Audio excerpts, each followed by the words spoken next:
दोस्तों, मैं फराज मलिक। अभी 21 जनवरी को मैंने आपको बताया था कि स्वीडन के अंदर रासमस पालुदान नाम के शख्स ने कुरान को जलाया और ये शख्स इससे पहले भी कई बार कुरान को जला चुका है। इस्लाम का सबसे बड़ा दुश्मन है। स्वीडन के अंदर इसने कुरान जलाया, जिसके बाद दुनिया के कई सारे इस्लामिक देशों की तरफ से विरोध में बयान दिए गए, लेकिन एक्शन कुछ नहीं हुआ। एक बार फिर से इसने डेनमार्क के अंदर जुमे के दिन कुरान को जलाया। स्वीडन के अंदर 21 जनवरी को जो कुरान जलाया था वो भी तुर्की एम्बेसी के बाहर जलाया था। डेनमार्क के अंदर जो कुरान जलाया है वो भी तुर्की एम्बेसी के बाहर जलाया है। डेनमार्क में जो तुर्की एम्बेसी है उसके पास कोपेनहेगन मस्जिद है। उस मस्जिद के पास खड़े होकर इसने पुलिस सुरक्षा के साथ कुरान को जलाया है, क्योंकि ये एक नेता है। पुलिस इसकी सुरक्षा करती है और बीच घेरे में खड़े होकर इसने अपने हाथ में कुरान लेकर मस्जिद के पास डेनमार्क में तुर्की एम्बेसी के बाहर कुरान को जला दिया। ये कुरान आखिर जला क्यों रहा है? इस्लाम का तो ये बहुत बड़ा दुश्मन पहले से ही है और पहले भी कई बार उकसाने के लिए इस तरह की हरकत कर चुका है। अब ये कुरान इसलिए जला रहा है और तुर्की एम्बेसी के बाहर इसलिए जला रहा है क्योंकि तुर्की नाटो देशों का सदस्य है और स्वीडन नाटो देशों का सदस्य बनना चाहता है, लेकिन तुर्की राजी नहीं हो रहा है। रासमस पालुदान ने ऐलान कर दिया है कि जब तक तुर्की स्वीडन को नाटो देशों का सदस्य बनाने को तैयार नहीं हो जाएगा तब तक हर जुमे को मैं कुरान जलाता रहूंगा। इसने बाकायदा ऐलान कर दिया है। स्वीडन नाटो देशों का सदस्य बनना चाहता है। तुर्की पहले से ही नाटो देशों का सदस्य है। इस वक्त 30 देश शामिल हैं नाटो में, और जब तक ये 30 देश सहमत नहीं होते हैं किसी दूसरे देश को अपने संगठन में शामिल करने के लिए, तब तक किसी भी देश को शामिल नहीं किया जा सकता।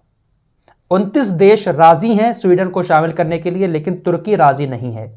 तुर्की नहीं चाहता कि स्वीडन और फिनलैंड जो है वो नाटो देशों के सदस्य बने। स्वीडन और फिनलैंड जो है वो पड़ोसी देश हैं और ये दोनों देश नाटो में शामिल होना चाहते हैं। पिछली वीडियो पर भी काफी सारे लोगों के कमेंट थे कि आखिर ये नाटो है क्या और ये देश इसका सदस्य बनने के लिए आखिर इतनी जद्दोजहद क्यों कर रहे हैं। नाटो की फुल फॉर्म है नॉर्थ अटलांटिक ट्रीटी ऑर्गेनाइजेशन। ये एक अंतर्राष्ट्रीय संगठन है। इसमें जो 30 देश शामिल हैं, ये 30 देश एक दूसरे देश की मदद करते हैं। अगर इन देशों में से किसी के ऊपर भी कोई और देश हमला करता है तो उसके बचाव में सभी देश उस देश के साथ आ जाते हैं। नाटो के 30 देशों में से मुख्य देश हैं कनाडा, फ्रांस, इटली, बेल्जियम, पुर्तगाल, तुर्की। बाकी लिस्ट आपकी स्क्रीन पर है। मिसाल के तौर पर अगर तुर्की के ऊपर कोई और देश हमला करता है तो बाकी के ये जो 29 देश हैं, इन 29 देशों की सेना तुर्की के साथ खड़ी हो जाएगी। मिसाल के तौर पर ईरान अगर तुर्की के ऊपर हमला करता है तो ये 29 देश तुर्की की तरफ से ईरान के खिलाफ लड़ाई लड़ेंगे। यानी एक मजबूत संगठन है और यह संगठन अपने 30 देशों की मजबूती के साथ सुरक्षा करता है। इसीलिए स्वीडन और फिनलैंड जैसे पड़ोसी देश इस संगठन का हिस्सा बनना चाहते हैं, क्योंकि ये छोटे देश हैं, इनको हमेशा डर सताए रहता है कि हमारे ऊपर कोई हमला ना कर दे।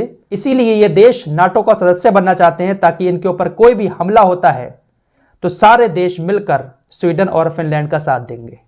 लेकिन तुर्की नहीं चाहता कि स्वीडन जो है वो नाटो का सदस्य बने। 2018 से स्वीडन कोशिश कर रहा है, तुर्की हमेशा इसके खिलाफ रहा है और अब रासमस पालुदान ने यह रास्ता अपनाया है कि तुर्की अगर राजी नहीं होता है तो हर जुमे को वो इसी तरह से कुरान जलाएगा।